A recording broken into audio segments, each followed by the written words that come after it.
যেমন ধরেন বাসায় কেউ হয়তো বা পেদে দিয়েছে, সো আমার তো বলার দরকার নাই যে তুমি পাত দিয়েছো, সো ফিল করতে হবে যে এখন এখানে মানুষটা লজ্জা পেতে পারে। গতকাল দেখা হয়ে গেল অপু বিশ্বাসের সাথে। সেখানে অপু বিশ্বাসকে একটি প্রশ্ন করলাম, আপনার আর সাকিব খানের সত্যিকারে কি বিয়ে হয়েছিল? যদি বিয়ে হয়ে থাকে তাহলে শবনম বুবলি এই বিষয়টা কেন জানতো না? উত্তরে অপু বিশ্বাস বলেন, পৃথিবীর সকল মানুষ জানতেন আমার সাকিবের স্ট্যাটাসটা, কিন্তু কিছু মানুষই জানতেন না।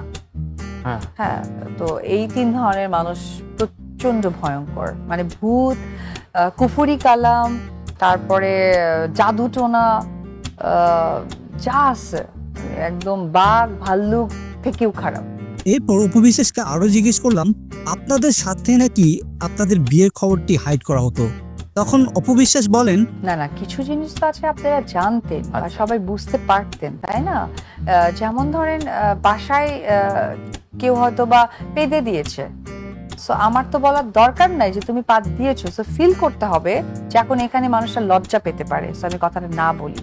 তো সেম থিং আমার এবং খান সাহেবের স্ট্যাটাস অনেকেই জানতেন না।